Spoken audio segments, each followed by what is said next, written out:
السلام علیکم ورحمۃ اللہ نحمدہ ونصلی علی رسولہ الکریم اما بعد فاعوذ باللہ من الشیطان الرجیم بسم اللہ الرحمن الرحیم رب اشرح لی صدری ویسر لی امری واحلل عقدۃ من لسانی یفقہوا قولی۔ سورہ مریم آیت نمبر 41 سے کرنا ہے، ٹھیک ہے، پارہ 16 ہے، اور یہاں سے ابراہیم علیہ السلام کا قصہ شروع ہو رہا ہے۔ وَاذْکُرْ فِی الْکِتَابِ ابراہیم، اور ذکر کیجئے کتاب میں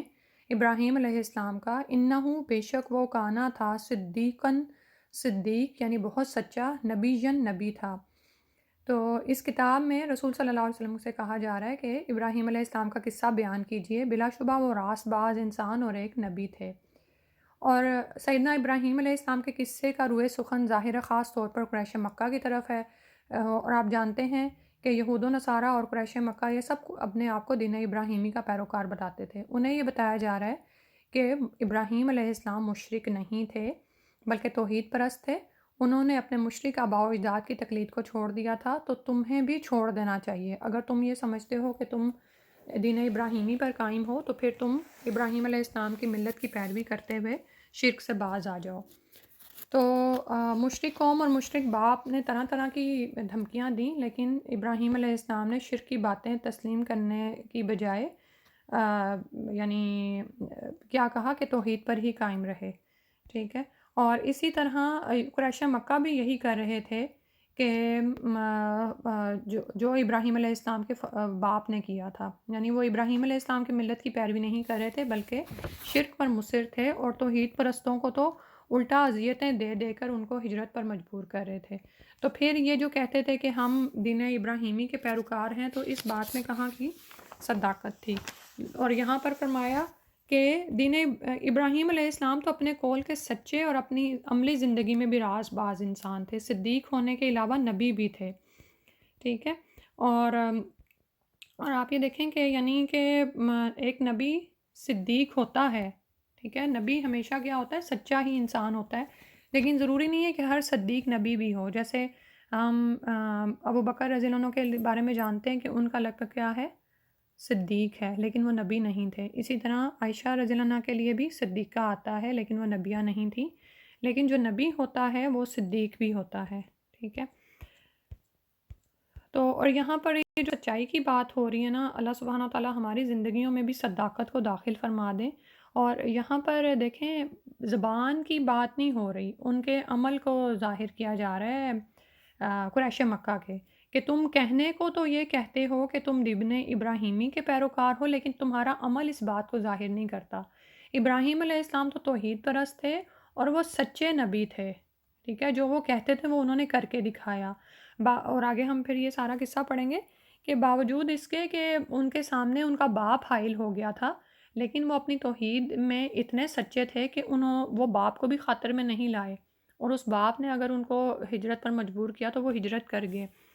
فرمایا اس قول علی ابی ہی، جب ابراہیم علیہ السلام نے اپنے باپ سے کہا، یا اباتی، اے ابا جان، لما تعبدو، کیوں آپ عبادت کرتے ہیں، ما لا یسمعو، جو سنتے نہیں ہیں، ولا یبصرو، اور نہ دیکھتے ہیں، ولا یغنی، اور نہ کام آتے ہیں، ان کا آپ کو شیئن، کچھ بھی۔ تو ابراہیم علیہ السلام نے اپنے باپ سے کہا، یعنی ایک طرح سے ان کو غور و فکر کرنے کو کہا کہ ابا جان، آپ ایسی چیزوں کی عبادت کیوں کرتے ہیں جو نہ تو سنتی ہیں، نہ دیکھتی ہیں، اور نہ تمہارے کسی کام آ سکتی ہیں، ٹھیک ہے۔ انسان عبادت اس کی کرتا ہے جس کو وہ اپنے سے بڑا جانتا ہے، ٹھیک ہے۔ اس سے وہ یعنی دوسری چیزوں سے ڈرتے ہوئے کسی ایسے کی پناہ میں آنا چاہتا ہے جو اس کو سب سے بچا لے، ٹھیک ہے۔ تو آپ یہ دیکھیں نا کہ جب ہم کسی کو معبود تصور کرتے ہیں تو ہم یہ سوچتے ہیں کہ وہ ہماری بات سنتا ہے، ہمیں دیکھتا ہے، ہمارے کام آ سکتا ہے۔ یہاں پر یہ 3 باتیں بتائی جا رہی ہیں۔ تو ابراہیم علیہ السلام نے کہا کہ دیکھو آپ ابا جان، یہ جن چیزوں کی آپ عبادت کرتے ہو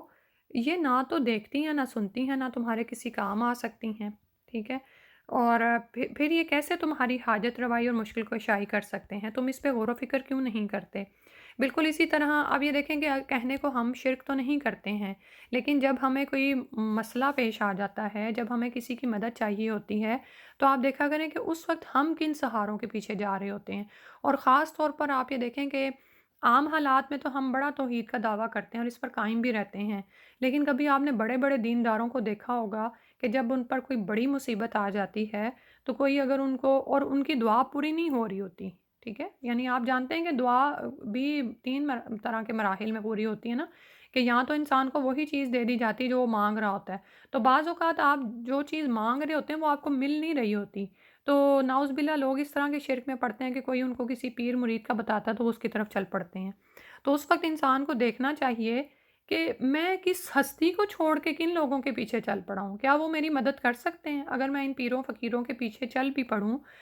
تو یہ مجھے اللہ کے مقابلے میں کیا میری مدد کر سکتے ہیں؟ جو چیز مجھے رب نہیں دے رہا وہ یہ ساری دنیا بھی مل جائے تو کیسے دے سکتی ہے؟ پھر فرمایا ابراہیم علیہ السلام نے یا ابتی، اب بڑے پیار سے پکار رہے ہیں یا ابا جان، جیسے ہم کہتے ہیں نا اردو میں، انی بے شک میرے پاس قد تحقیق جا انی آیا ہے میرے پاس من العلم علم میں سے معلوم یاتی کا جو نہیں آیا آپ کے پاس، فتبعنی تو آپ میری پیروی کیجئے، اہدی کا میں رہنمائی کروں گا، اہدی میں رہنمائی کروں گا کا آپ کی صراطن سویا ایک سیدھے راستے کی طرف۔ تو وہ کہنے لگے کہ اے ابا جان، جو علم میرے پاس آیا ہے وہ سچا ہے اور یہی دراصل بچانے والا ہے، تو آپ ایسا کیوں نہیں کرتے کہ آپ میرے پیچھے پیچھے چلیں، میں آپ کو سیدھے اور سچے راستے کی طرف لے جاؤں گا۔ یعنی یہاں پر علم وحی الہی کی بات ہو رہی ہے، اور اس علم میں انسان کی دنیاوی زندگی کے لیے مکمل رہنمائی، مکمل ہدایات موجود ہوتی ہیں، اور یہی علم ہمیں بتاتا ہے کہ ہمیں یعنی آخرت میں حساب دینا ہے، یعنی محاسبے کا تصور بھی یہی علم پیدا کرتا ہے کہ ہم دنیا میں بے مقصد نہیں بھیجے گئے، اور ہمیں بنانے والا کوئی خالق ہے، اور وہ خالق کیا چاہتا ہے کہ ہم اپنی زندگی کو اس کے احکامات کے مطابق گزاریں، اور ہم کیوں گزاریں؟ کیونکہ ہمیں مر کے اس زندگی کا حساب دینا ہے، پھر ہم نوازے جائیں گے آخرت میں۔ اور یہاں پر اسی کی وہ بتا رہے ہیں کہ میرے پاس ایک علم ہے جو کہ سچا اور صحیح علم ہے، جو آپ کی اس زندگی کی رہنمائی کرے گا اور آپ کو آخرت میں اچھا بدلہ عطا کرے گا، تو میں آپ کو سیدھے راستے کی طرف رہنمائی کرتا ہوں۔ تو آپ یہ دیکھیں گے اب یہاں پر یہ ایک مشرک باپ ہے جس سے وہ ہم کلام ہو رہے ہیں، ٹھیک ہے؟ اخلاق کی بات ہو رہی ہے کہ خوش اخلاقی کے ساتھ بات کرنا کتنا ضروری ہے۔ جیسے آج ہی ہم حدیث پڑھے تھے کہ اگر کوئی انسان کچھ بھی نہیں کر سکتا نا، یعنی اس کے پاس دینے کو، صدقہ کرنے کو کچھ بھی نہیں ہے، تو وہ ایک اچھی بات ہی کر دے، وہ بھی اس کی طرف سے صدقہ ہے۔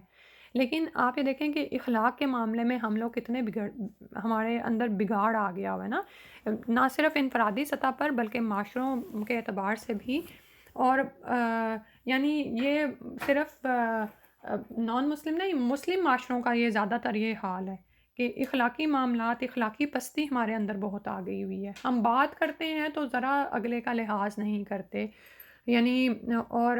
ہم ہر وقت ایک عجیب سی ٹون میں رہتے ہیں، اور اسی ٹون میں ہم ہر ایک کو ڈیل کرتے ہیں، خواہ وہ بڑا ہے چھوٹا ہے، یعنی اور یہ تمیز نہ صرف بڑوں میں بلکہ پھر ظاہر ہے بچوں میں بھی وہی چیز آ رہی ہے، وہی چیز منتقل ہو رہی ہے، ٹھیک ہے؟ آپ یہ عام طور پر دیکھتے ہوں گے، ایک زمانہ تھا کہ ادب، احترام اور یہ چیزیں معاشرے میں جزو لازم ہوتی تھیں، اور اگر کوئی بچہ اپنے والدین کے ساتھ اچھی طرح سے بات نہیں کرتا تھا تو ارد گرد کے لوگ بھی ٹوکتے تھے، لیکن اب تو یعنی کہ کنسرن ہی نہیں رہ گیا آپس میں ایک دوسرے کا نا، اور یعنی یہ چیزیں عام سمجھ لی گئی ہیں، ہوتی اتنی ریپیٹڈلی ہیں ہماری آنکھوں کے سامنے کہ ہمیں اس کے یعنی شعور بھی نہیں ہے کہ یہ اچھا نہیں ہو رہا ہے، ٹھیک ہے؟ لیکن آج بھی آپ کچھ نان مسلم معاشروں میں آپ دیکھتے ہیں، جیسے اس دن مجھے کوئی چائنا کا بتا رہا تھا شاید، کہ وہ لوگ یعنی اخلاقی لحاظ سے آپ ان کے ملک میں اترو تو آپ ایک عجیب سا وہ اثر محسوس کرتے ہیں کہ ہر کوئی آپ کے کام آنے کو تیار ہے، اپنی ضرورت کو پیچھے کر کے آپ کے لیے خدمت کرنے کو تیار ہے، یعنی ایک عام ماحول وہاں پر یہ پایا جاتا ہے۔ اور وہی خاتون کہتی ہیں کہ جب میں پاکستان کے ایئرپورٹ پر اتری تو میں نے ایک عجب سا ہی ماحول محسوس کیا کہ جہاں پر عجب نفسا نفسی پڑی ہے اور وہ چیز نہیں ہے۔ اور یہاں پر آپ یہ دیکھیں کہ ابراہیم علیہ السلام اپنے باپ سے بات کریں، اس باپ سے جو مشرک ہے، اور جو ان کو یعنی کہ آگے ہم دیکھتے ہیں کہ دھمکیاں کس طرح کی دے رہا ہے، تو اس سے پہلے بھی اس کا رویہ اپنے بچے کے ساتھ کیسا ہونا ہے، تو وہ اس کو بڑی محبت سے کہہ رہے ہیں کہ میرے پاس جو علم آیا ہے میں آپ کو اس کی راہ دکھاتا ہوں، آپ اس کی پیروی کیجئے۔ تو یہاں پر دراصل ہمیں تبلیغ کا کلیہ بھی سمجھ آ رہا ہے نا کہ مشرک باپ کے ساتھ اگر ایسا رویہ رکھنا ہے تو پھر اپنے بچوں کے ساتھ، اپنے ارد گرد لوگوں کے ساتھ ہمیں کیسا رویہ رکھنا ہے کہ وہ ہدایت کی طرف آ جائیں۔ اور یہ پتہ ہے کیا، یہ بات تب ہمارے اندر آتی ہے جب ہمیں اس پورے نظام کائنات کی سمجھ آنا شروع ہو جاتی ہے نا، کہ یہ جو لوگ شیطان کی باتوں میں پڑھ کے شرک پر لگے ہوئے ہیں، یا چلیں شرک پر نہیں تو نافرمانی پر تلے ہوئے ہیں، یا بچے ہماری بات نہیں سنتے ہیں، تو انہیں تو وہ چیز نظر نہیں آ رہی، انہیں تو اپنے کیے کا انجام نظر نہیں آ رہا، لیکن اگر اللہ نے ہمیں علم دے دیا ہے تو ہم ان کو پھر نہایت حکمت کے ساتھ سیدھے راستے پر لائیں، بجائے یہ کہ ہم انہیں خود سے توڑ دیں، ہم انہیں اتنا ڈانٹیں، اتنا شاؤٹ کریں، اتنے ان کو تانے دیں کہ وہ جتنے راستے پر ہیں اس سے بھی ہٹ جائیں، ٹھیک ہے؟ تو اللہ سبحانہ و تعالیٰ ہمیں وہ حکمت دے کہ ہم لوگوں کو اس راہ کی طرف بلانے والے ہوں جس راہ کی روشنی اللہ نے ہمیں دکھا دی ہے، ٹھیک ہے؟ جو ہمارا دل کڑتا ہے جب لوگ اس راہ پر نہیں آتے، لیکن وہ کیوں نہیں آتے؟ تو ہم نے ان باتوں کو سوچنا ہے کہ شیطان کا جو جال ہے وہ اتنا زیادہ ان پر حاوی ہو چکا ہے کہ ہم نے اب اس کو نہایت حکمت کے ساتھ ختم کرنا ہے۔ اللہ سبحانہ تعالیٰ ہمیں یہ سکھا دے۔ اور جیسے آپ ماشاءاللہ جتنے لوگ آدھا قرآن کر چکے ہیں اور جو تھوڑا بھی کر چکے ہیں، وہ بھی اس علم کو آگے پہنچانے کی ضرور کوشش کریں، جس طرح بھی پیار محبت سے ہو سکے۔ یا ابتی لا تعبد الشیطان، اے میرے ابا جان نہ عبادت کریں شیطان کی، ٹھیک ہے؟ اب آپ یہ دیکھیں کہ بتوں کو پوج رہا ہے آزر، جو ابراہیم علیہ السلام کا باپ ہے، مہند تھا یہ اپنے علاقے کا بہت بڑا، یعنی تو لیکن اور یہاں پر شاید یہ بھی آتا ہے کہ اس کی آگ کی عبادت بھی کرتے تھے یہ لوگ، تو لیکن دراصل یہ ساری عبادت کس کی عبادت ہے؟ شیطان کی عبادت ہے۔ بتوں کی عبادت کرنا یا کسی پیر فقیر کو بڑا مان لینا، یہ سب کچھ کیا ہے؟ یہ شیطانی راستہ ہے، یہ شیطان ہی ان باتوں پر اکساتا ہے، ٹھیک ہے؟ یعنی کوئی ظاہر میں یہ نہیں کہتا کہ میں شیطان کی عبادت کرتا ہوں، بلکہ یہ چیزیں ہوتی ہیں جو کہ شیطان ان کو اس راہ پر لگاتا ہے کہ وہ ایسی چیزوں کی عبادت میں پڑ جاتے ہیں جو نہ تو سنتی ہیں، نہ دیکھتی ہیں، اور نہ ہی ان کے کسی کام آ سکتی ہیں۔ تو ان کو کہنے لگے اپنے باپ کو، ان شیطانہ، بے شک شیطان کانا ہے للرحمانی، رحمان کے لیے عصین نافرمان، کہ ابا جان یہ جو شیطان ہے یہ رحمان کا، اللہ سبحانہ و تعالیٰ کا بڑا ہی نافرمان ہے، یہی لوگوں کو اللہ کی عبادت سے نکال کر ایسی چیزوں کی، غیر باطل کی، معبودوں کی عبادت میں لگا دیتا ہے، تو آپ اس کی عبادت نہ کریں، اس کی بات نہ مانیں، ٹھیک ہے؟ اب یہ بات بھی کون کہہ سکتا ہے؟ جس کو شیطان کا پورا قصہ پتہ ہو، اس کو پتہ ہو کہ یہ کس کس طرح سے ہمارے راہ میں آتا ہے اور ہمیں بہکانے کی کوشش کرتا ہے۔ تو پھر فرمانے لگے، یا ابتی، ہے میرے ابا جان، انی اخافو، بے شک میں ڈرتا ہوں، این یمسکا، کہ پہنچے گا آپ کو، عذابن، ایک عذاب، من الرحمانی، رحمان سے، فتکون للشیطانی، تو آپ ہوں گے شیطان کے لیے، ولین، ساتھی یا مددگار۔ تو کہنے لگے کہ ابا جان مجھے خطرہ ہے کہ اللہ تعالیٰ سے آپ کو سزا ملے گی اور آپ شیطان کے ساتھی بن جائیں گے، یعنی جس راہ پر آپ چل پڑے ہیں اور آپ اس سے ہٹ نہیں رہے، تو پھر اللہ سبحانہ تعالیٰ کا یہ عذاب ہی ہوگا کہ آپ اسی راہ پر قائم ہو جائیں اور شیطان کے مددگار بن جائیں، ٹھیک ہے؟ اور اس میں یہ بھی ہے کہ یعنی آپ یہ دیکھیں کہ دنیا میں بعض اوقات لوگ کہتے ہیں نا کہ ہم ایسے بتوں کی اور ان چیزوں کی عبادت کرتے ہیں، ہم پر تو کوئی جسمانی آفت ہو یا ایسی کوئی چیز نہیں ٹوٹتی ہے، تم غلط کہہ رہے ہو۔ تو جواب یہ ہے کہ جب کوئی شخص ان چیزوں میں پڑ جاتا ہے تو اس کے لیے یہی سزا ہی کافی ہے کہ وہ انہی میں پڑا رہتا ہے، یعنی وہ اپنی آخرت کو برباد کر لیتا ہے۔ تو یہی یہاں پر وہ ابراہیم علیہ السلام اپنے باپ کو سمجھانے کی کوشش کریں کہ اللہ تعالیٰ کی طرف سے کوئی جسمانی سزا ملے یا نہ ملے، لیکن یہ تو سزا ہی ہے نا کہ تم شیطان ہی کی اطاعت کرتے رہے تو تمہیں کبھی ہدایت نصیب نہیں ہوگی، تم ہمیشہ کے لیے شیطان ہی کے ساتھی بن جاؤ گے، اور شیطان کا انجام کیا ہے؟ آ گیا تو تم بھی نعوذ باللہ پھر اسی میں ہی جاؤ گے۔ تو یہاں پر دراصل اس کو اس سے باز رکھنے کی کوشش کی جا رہی ہے، ٹھیک ہے؟ اور شیطان پیچھے جو گزرا نا کہ شیطان رحمان کا نافرمان کیوں ہے، اس میں بھی جیسے میں نے آپ کو بتایا کہ قصہ آدم علیہ السلام اور شیطان یاد کر لیں کہ رحمان کی نافرمانی کی تھی نا شیطان نے، کہ آدم علیہ السلام کو سجدہ کرنے سے انکار کر دیا، تو اب یہ، اور اس نے وہاں پر مہلت مانگی اور اولاد آدم کو بہکاتا ہے، تو یعنی کہ آپ ہمیں پھر سمجھ نہیں آتی کہ یہ نہ صرف ہمارا دشمن ہے، اللہ کا بھی دشمن ہے، ٹھیک ہے؟ اور اللہ کا نافرمان ہے، تو ہم اپنے دشمن کو پہچان کیوں نہیں جاتے اور ان باتوں سے باز کیوں نہیں آ جاتے جن سے اللہ سبحانہ تعالیٰ نے ہمیں منع کیا ہے، ٹھیک ہے؟ اور پھر فرمایا، قالا اراغبن، کہنے لگے کہ کیا تو پھرنے والا ہے؟ یہ اب آزر کہہ رہا ہے، ابراہیم علیہ السلام کا باپ کہہ رہا ہے۔ اور یہاں پر نا دونوں کا انداز دیکھیں کہ ابراہیم علیہ السلام نے کس طرح سے اس سے بات کی ہے، اور وہ ابراہیم علیہ السلام کو کیا کہہ رہا ہے، اراغبن کیا تو پھرنے والا ہے، انتا تو ان آلہتی میرے معبودوں سے، یعنی میرے الہوں سے، یا ابراہیم و ابراہیم علیہ السلام،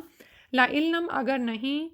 تنتہی تو باز آیا، لا ارجمنکا میں ضرور تجھے سنگسار کر دوں گا، وہجرنی اور چھوڑ دو مجھ کو، ملین عرصہ دراز تک، لمبی مدت تک۔ تو باپ نے جواب دیا، ابراہیم علیہ السلام کیا تو میرے معبودوں سے برگشتہ ہو گیا ہے؟ اور اگر تو اس کام سے باز نہ آیا، یعنی تو نے اگر توحید کی دعوت دینا بند نہ کی اور میرے مذہب پر نہ آئے، تو میں تجھے سنگسار کر دوں گا، اور بہتر یہ ہے کہ تو طویل مدت کے لیے چلا جا، میری آنکھوں سے دور ہو جا۔ اب یہاں پر دونوں کا کردار سامنے آ رہا ہے، اور یاد رکھیں کہ پیچھے جیسے ہے نا، وَاذْكُرْ فِي الْكِتَابِ ابراہیم، نبی صلی اللہ علیہ وسلم کو فرمایا جا رہا ہے کہ ان پر پڑھ سنائیے کتاب میں ابراہیم علیہ السلام کا یعنی ذکر کیجئے ابراہیم علیہ السلام کا۔ تو مشرکین مکہ پر خاص طور پر پہلا تو یہ کلام نازل ہوا، تو آپ یہ دیکھیں کہ مشرکین مکہ کو بھی رسول صلی اللہ علیہ وسلم توحید کی طرف بلا رہے تھے، اور مشرکین مکہ کا آگے سے رویہ کیا تھا۔ نبی صلی اللہ علیہ وسلم بھی کتنے صبر اور تحمل کے ساتھ ان کو اس راہ کی طرف دعوت دیتے رہے، اور مکی زندگی کے سارے سال ہم دیکھتے ہیں کہ تلوار اٹھانے کا حکم نہیں ہے، مقابلہ کرنے کا حکم نہیں ہے، بڑے ہی برداشت کے ساتھ، پورے تحمل حکمت کے ساتھ ان کو تبلیغ کی جاتی رہی ہے۔ تو لیکن اس کے باوجود بھی مشرکین مکہ آپ صلی اللہ علیہ وسلم کے ساتھ کیا کرتے رہے وہ بھی ہم جانتے ہیں، کہ کتنے ہی تو قاتلانہ حملے کیے، اور کتنے ہی مسلمانوں کو مختلف طرح کی اذیتیں دے رہے تھے۔ اب یہاں پر ابراہیم علیہ السلام کے باپ کا بھی کردار دیکھیں، ایک تو وہ ہے نا جو ابراہیم علیہ السلام نے اپنے باپ سے کہا، اور یہاں پر اس کا انداز دیکھیں، کہنے لگا کہ ابراہیم کیا تو میرے معبودوں سے برگشتہ ہو گیا؟ اگر تو اس کام سے باز نہ آیا تو میں تجھے سنگسار کر دوں گا، اور بہتر یہ ہے کہ تو طویل مدت کے لیے میری آنکھوں سے دور ہو جائے، یعنی چلا جائے یہاں سے۔ تو اور یعنی اپنے گھر سے نکالنے کا یہ اس کو جو ہے حکم دے رہا ہے۔ اور اب یہاں پر نا دونوں حق و باطل کا ایک میدان ہے جو ہمیں نظر آ رہا ہے، اور یہی چیز رسول صلی اللہ علیہ وسلم اور مشرکین مکہ کے آپس میں تھی، کہ جب رسول صلی اللہ علیہ وسلم نے توحید کا پیغام دیا اور گھر گھر گھر میں یہ روشنی پہنچنا شروع ہوئی، تو کہیں کوئی باپ ایمان لے آیا تو بیٹا نہ لایا، بیٹا ایمان پر آ گیا تو باپ نہ آیا، اسی طرح کوئی کزن ایمان لے آیا تو دوسرا اس کا کزن نہیں لایا، یا بیوی مومنہ ہو گئی، جیسے نبی صلی اللہ علیہ وسلم کی اپنی بیٹی دیکھیں نا، زینب رضی اللہ عنہ، چاروں بیٹیاں ہی ایمان پر تھیں، لیکن زینب رضی اللہ عنہ کے شوہر عمر بن عاص جو ہیں وہ بہت بعد میں ایمان لائے ہیں۔ تو ہر گھر میں یہ تھا کہ حق و باطل کا میدان تھا، اور یعنی ہر کوئی اپنے اپنے اس پر جمع ہوا تھا۔ رسول صلی اللہ علیہ وسلم توحید کی طرف دعوت دے رہے تھے، مسلمان اس پر تھے، لیکن ادھر مشرکین مکہ اپنے ہی مذہب پر جمے ہوئے تھے۔ تو یہاں پر سیدنا ابراہیم علیہ السلام کا باپ شرک پر جمع ہوا نظر آ رہا ہے، اور یہاں تک جمع ہوا ہے کہ اپنے بیٹے کو کہنے لگا کہ میں تجھے سنگسار کر دوں گا یا گھر سے ہی نکال دوں گا، ٹھیک ہے۔ اور یہ معاشرے کا نا بڑا درباری ماہن تھا، بت تراش تھا، اور بت فروش بھی تھا، یعنی بت بناتا بھی تھا اور بیچتا بھی تھا۔ تو اب جب اس کو ابراہیم علیہ السلام وحدانیت کی طرف بلا رہے ہیں، تو اس کے لیے یہ کیسے ممکن تھا کہ اپنی معاش اور اپنے منصب سے دستبردار ہو جائے؟ اور یہی مشرکین مکہ پر مصیبت آئی ہوئی تھی نا، کہ اسلام کو قبول کرنے میں ان کو اپنی سرداریاں جاتی ہوئی نظر آ رہی تھی، کیونکہ اسلام مساوات کا درس دیتا تھا، تو انہیں یہ لگتا تھا یہ کل کے غریب ہمارے برابر بیٹھ جائیں گے، اور ہم جو مکہ کے متولی بنے بیٹھے ہیں وہ تولیت ہمارے ہاتھوں سے جاتی رہے گی، اور سارے ارد گرد کے قبائل جو ہمیں عزت دیتے ہیں اور اپنے اپنے بت انہوں نے مکہ میں لا کے رکھے ہوئے ہیں، وہ سب ایک نظام ہی پورا دھڑام سے گر جائے گا، ٹھیک ہے۔ تو یعنی کہنے کا مطلب یہ ہے کہ یہ بات نہیں تھی کہ ان کو توحید کا پیغام سمجھ نہیں آتا تھا، آزر کو بھی آیا ہوگا، یہ نہیں ہے کہ اللہ تعالیٰ ظالم ہے، اور مشرکین مکہ کو بھی سمجھ آئی ہوگی، لیکن اپنی نفسانی خواہشات تھیں اور اپنے جو یہ سارا کچھ تھا اس کو وہ چھوڑنے پر تیار نہیں تھے۔ تو اسی لیے ابراہیم علیہ السلام کو اس طرح کی دھمکیاں آپ دینے لگا کہ تم اپنے آبائی دین سے برگشتہ اور بدعقیدہ ہو چکے ہو، تو مجھے ایسی بے دین اولاد کی ضرورت نہیں ہے، تم نے اپنا رویہ نہ بدلا تو میں تمہیں سنگسار کر دوں گا، تو بہتر یہ ہے کہ میری آنکھوں سے ہی دور ہو جاؤ اور میرے گھر سے نکل جاؤ۔ ابراہیم علیہ السلام نے فرمایا قال سلام علیک، کہنے لگے آپ پر سلام ہو۔ اب یہ ذرا کمپیریزن کرتے جائیں، باپ کہہ رہا ہے، یعنی ایک طرح سے شٹ اپ کال کر رہا ہے اور کہہ رہا ہے دفع ہو جاؤ یہاں سے نا، واہجرنی ملیہ، چھوڑ جاؤ مجھ کو، تو لیکن ابراہیم علیہ السلام کہہ رہے ہیں سلام ہو آپ پر، سأستغفر لک ربی، میں عنقریب آپ سے بخشش طلب کروں گا اپنے رب سے، انہ کان بی حفیہ، بے شک وہ میرے ساتھ بڑا مہربان ہے، سبحان اللہ۔ تو یہ وہی بات ہے کہ جیسے نبی صلی اللہ علیہ وسلم کے ساتھ طائف میں جو ہوا، وہ یعنی جب عائشہ رضی اللہ عنہا نے پوچھا نا کہ آپ کو کون سا واقعہ ایسا یاد آتا ہے کہ جب آپ پر بہت تکلیف آئی نا، تو طائف کا ہی بتایا تھا۔ تو لیکن طائف کا یہ واقعہ ہوا اور آپ صلی اللہ علیہ وسلم کو پیشکش کی گئی کہ آپ چاہیں، یعنی پہاڑوں کا فرشتہ حاضر کیا گیا کہ اس طائف کی پوری وادی کو لوگوں سمیت دو پہاڑوں کے درمیان پیس دیا جائے، اور آپ نے فرمایا نہیں ہو سکتا ان کی نسلوں میں مسلمان ہوں۔ تو یہ داعیے دین کے پاس اتنا بڑا صبر حوصلہ ہوتا ہے، تو پھر آپ یہ دیکھیں کہ کس طرح پھر دین پھیلتا بھی ہے۔ اور یہ طائف سے ہی وہ لوگ تھے جو کہ ہند کی طرف گئے اور وہاں پر اسلام پھیلایا انہوں نے۔ تو بالکل اسی طرح نبیوں کے واقعات ہم پر کیوں بیان کیے جاتے ہیں؟ تاکہ ہم نبیوں کے اخلاق کو اپنائیں۔ اگر ہم، اور ہمیں یہ دین کی دعوت دینی ہے، یعنی ہم اگر نہیں کہہ سکتے کہ اگر ہم دین کی دعوت دینے کے لیے نکلیں گے، بحیثیت امت یہ ہمارے پہ فرض ہے، ذمہ داری ہے، خواہ ہم مرد ہیں، ہم عورت ہیں یا بچہ ہیں۔ جس طرح سے نماز ہم پر پڑھنی فرض ہے، اسی طرح دعوت دین ہم پر فرض ہے، اپنے اپنے استطاعت کے مطابق، اپنے اپنے دائرہ کار میں۔ بچوں کی ذمہ داری ہم پر ہے، ازواج کی ہے، گھر والوں کی ہے، ارد گرد کی ہے، ٹھیک ہے، صرف مردوں پر نہیں ہے، عورتوں پر بھی ہے، ٹھیک ہے، کیونکہ ہمیں یہ مثالیں صحابیات میں بھی نظر آتی ہیں۔ تو جب ہم نے یہ کام کرنا ہے تو ہمیں اس کے ٹیکٹکس سیکھنے پڑیں گے، طریقے سیکھنے پڑیں گے۔ جب بھی ہم کوئی کام کرتے ہیں تو ہیپیزٹلی تو نہیں شروع کرتے تھے، اس کام کو کرنے کے لیے ہمیں حکمتیں سیکھنی پڑتی ہیں، تبھی تو وہ کام کامیاب ہوتا ہے، ٹھیک ہے۔ ہم اپنا کوئی کاروبار شروع کرتے ہیں، یا جیسے یہاں پر بہت ساری خواتین بوتیک شروع کر لیتی ہیں، تو پھر کیا کرتی ہیں؟ مختلف تجربے سے سیکھتی ہیں، لوگوں کی بھی باتیں سنتی ہیں کہ ہاں بھائی تم کیسے اس کام کو چلا رہی ہو، تو اس کام کو بھی اون کریں، دعوت دین کے کام کو اون کریں کہ یہ ہمارا کاروبار ہے، ہم نے یہ کرنا ہے، اور ہم نے اس کو کس طرح پھیلانا ہے، اس کے طریقے سیکھنے ہیں، اور طریقے ہمیں قرآن میں انبیاء کی زندگی سے سکھائے گئے ہیں کہ گالیاں کھا کر بھی وہ کیا کہتے ہیں کہ بے مزہ نہ ہوا۔ عاشق کا کیا حال ہوتا ہے کہ وہ معشوق کی گالی کھاتا سنتا رہتا ہے، لیکن وہ بد مزہ نہیں ہوتا، وہ پھر آگے بڑھتا ہے۔ تو بالکل جب ہمیں اس دین پر یقین آ گیا کہ یہ دین ہی بچانے والا ہے، اور ہم نے لوگوں کی زندگی بچانی ہے شیطان کے شر سے، اور انہیں شیطان کی عبادت سے نکالنا ہے، تو پھر ہمارا رویہ بھی یہی ہوگا کہ لوگ آگے سے بدتمیزی کریں گے اور آپ کہیں گے سلام علیک۔ اور میں عنقریب بخشش طلب کروں گا اپنے رب سے۔ اور اس میں جیسے میں پہلے بھی ایک دفعہ بتایا تھا کہ اگر آپ کسی کی ہدایت کے متمنی ہیں نا، اور وہ آگے سے آپ کے ساتھ برا سلوک بھی کرتا ہے، لیکن آپ طلب رکھتے ہیں کہ وہ راہ ہدایت پر آ جائے، تو اس کے لیے مغفرت طلب کریں اللہ سے۔ جب مغفرت آ جائے گی نا، ٹھیک ہے، مغفرت وہ خود طلب کرے گا تو اس کی بخشش ہوگی، لیکن اگر وہ سو کارڈ مسلمان ہے، یہاں پر تو مشرک باپ کی بات ہو رہی ہے نا، اور ابراہیم علیہ السلام اس کے لیے دعا مانگ رہے ہیں، تو دعا مانگنے کا کہہ رہے ہیں، تو ہمارے جو رشتہ دار دین پر نہیں ہیں لیکن وہ نام کے تو مسلمان ہیں، ان کے لیے اللہ سے بخشش طلب کیا کریں، رو رو کے دعائیں مانگا کریں ان کے لیے، کیونکہ ہمیں لوگوں کو آگ سے بچانا ہے، ٹھیک ہے۔ جو چیز ہمیں نظر آ گئی، جو علم ہمارے پاس پہنچ چکا ہے، ہم نے وہ آگے پھیلانا ہے، ٹھیک ہے۔ تو راتوں کو اٹھ کے ان کے لیے دعا مانگا کریں، ان کی ہدایت کے لیے۔ جب ان کی بخشش ہو جائے گی نا تو ان پر رحمت آ جائے گی، جب گناہ معاف ہو جاتے ہیں نا تو اللہ تعالیٰ کی نظر کرم آ جاتی ہے، ٹھیک ہے۔ شیطان نے معافی نہیں مانگی، اس پر اس کی بخشش ہوئی ہی نہیں، اس پر رحمت بھی نہیں آئی، تو وہ لعنت کا مستحق ہوا، ٹھیک ہے۔ تو یہاں پر پھر کہنے لگے انہو کان بی حفیہ، اللہ پر اعتماد کیسا ہے نا کہ بے شک میرا رب مجھ پر بڑا ہی مہربان ہے۔ اب یہاں پہ انہوں نے یہ نہیں کہا کہ لو یہ تو میں اللہ کے دین کو پھیلانے چلا تھا، میں نے تو دین کو اکیلے پورے معاشرے میں نے ہی اس کو پہچانا، تو اللہ میری مدد بھی نہیں کر رہا، میرا اپنا ہی باپ میرے خلاف ہو گیا ہے، مجھے سنسار کرنے کی دھمکی دے رہا ہے، مجھے یعنی نکل جانے کی دھمکی دے رہا ہے، بلکہ کہنے لگے کہ میرا رب مجھ پر بڑا ہی مہربان ہے، ٹھیک ہے۔ تو اللہ سے شاکی نہیں ہونا، ایک دین کی دعوت دینے والے نے اللہ سے شاکی نہیں ہونا۔ تو اور پھر بعد میں یہ ضرور ہے کہ اللہ سبحانہ تعالیٰ نے ابراہیم علیہ السلام کو روک دیا تھا کہ وہ اپنے مشرک باپ کے لیے استغفار طلب کریں، مشرکین کے لیے آپ استغفار طلب نہیں کریں گے، ٹھیک ہے۔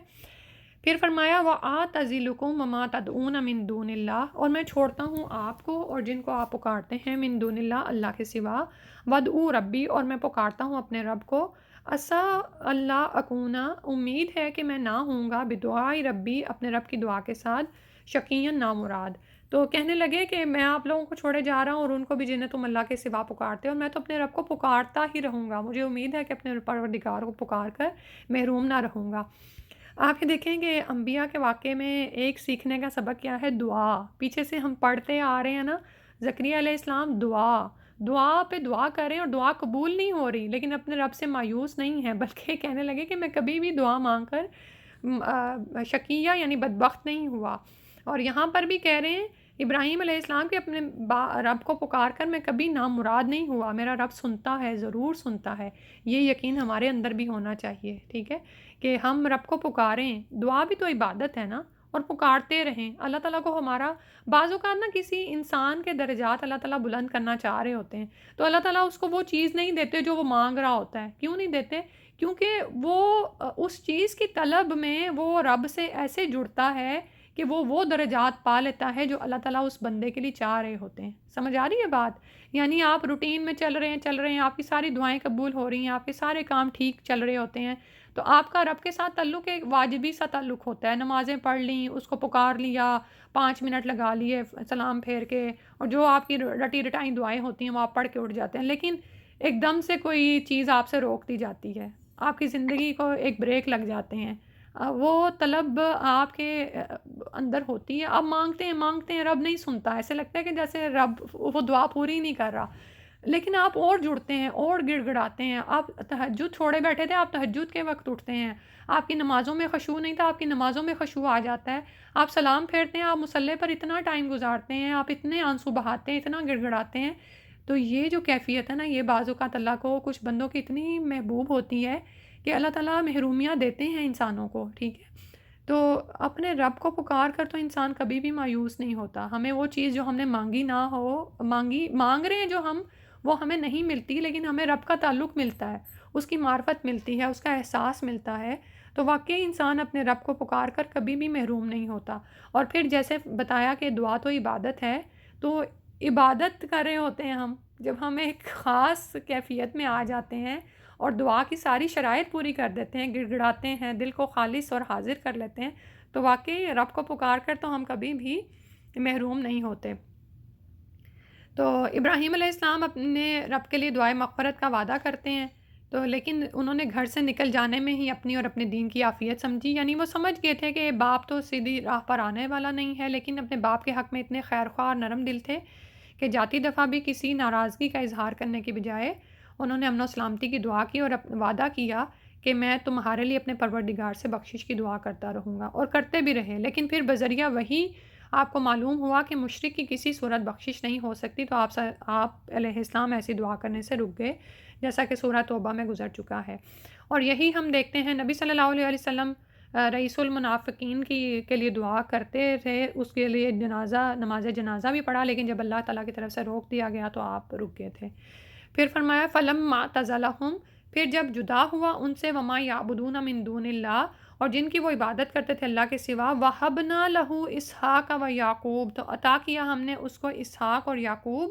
وَكُلًّا، اور ہر ایک کو جعلنا بنایا ہم نے نبیًا نبی۔ تو اللہ سبحانہ تعالیٰ نے بھی کس طرح سے آپ علیہ السلام کو عطا کیا، ایک باپ لیا تو دوسری طرف بیٹے اور پوتے کی خوشخبری سنا دی، ٹھیک ہے۔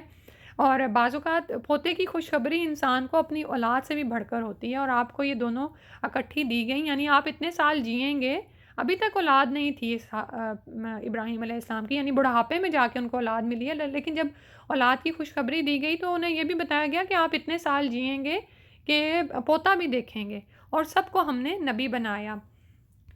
ٹھیک ہے۔ تو اللہ سبحانہ تعالیٰ کے حکم سے جب انہوں نے اپنے گھر والوں کو، اپنے ملک کو چھوڑا، ہجرت کی، تو اللہ تعالیٰ نے ان کو نعم البدل بہترین شکل میں عطا کیا، ٹھیک ہے۔ اور پھر آپ یہ دیکھیں نا کہ جب اولاد انسان کو نصیب ہوتی ہے تو اس کا کنبہ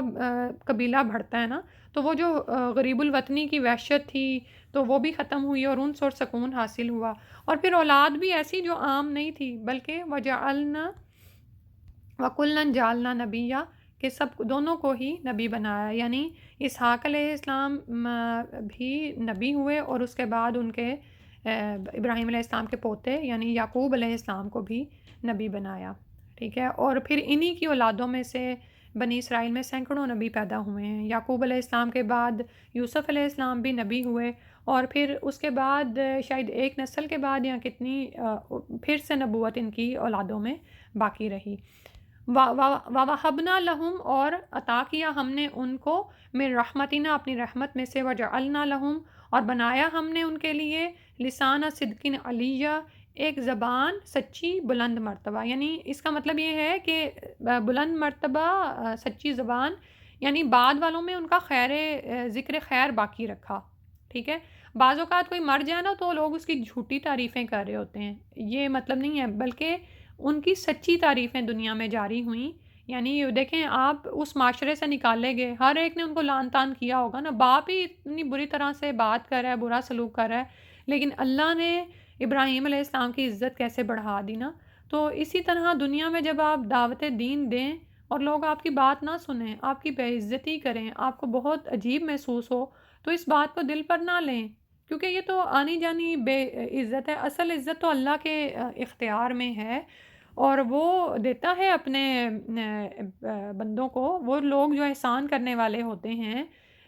جو اللہ کے دین پر قائم ہو جاتے ہیں، استقامت دکھاتے ہیں، تو اللہ سبحانہ تعالیٰ نے ان سب کو اپنی رحمت سے نوازا اور ذکر خیر سے بلند کیا۔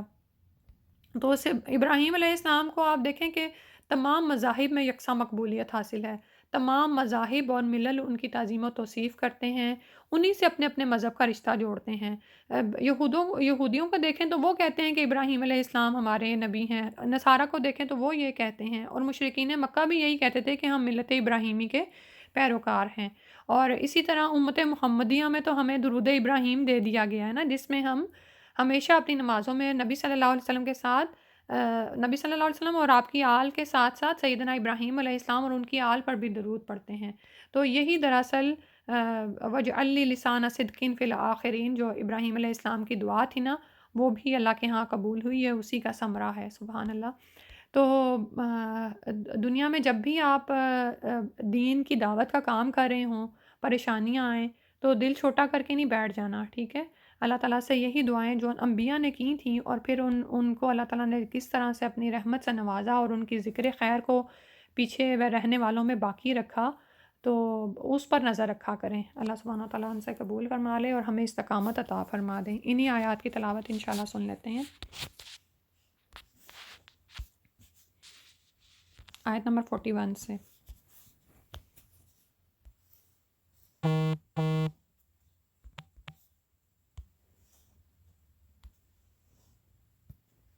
بسم الله الرحمن الرحيم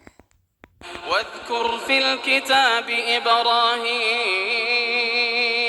إنه كان صديقا نبيا إذ قال لأبيه يا أبت لم تعبد ما لا يسمع ولا يبصر ولا يغني عنك شيئا يا أبت إني قد جاءني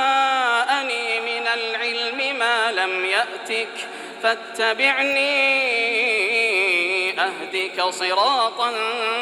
سويا يا أبت لا تعبد الشيطان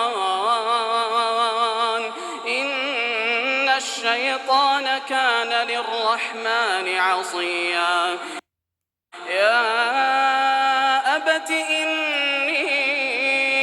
أخاف أن يمسك عذاب من الرحمن فتكون للشيطان وليا قال أراغب أنت عن آلهتي يا إبراهيم لئن لم تنته لأرجمنك واهجرني مليا قال سلام عليك سأستغفر لك ربي إنه كان بي حفيا وأعتزلكم وما تدعون من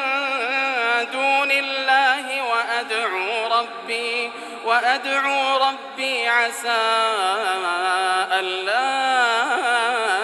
أكون بدعاء ربي شقيا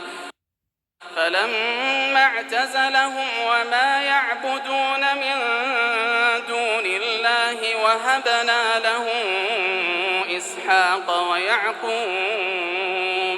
وكلا جعلنا نبيا ووهبنا لهم من رحمتنا وجعلنا لهم لسان صدق عليا سبحانک اللہم و بحمدک اشہد ان لا الہ الا انت استغفرک و اتوب الیک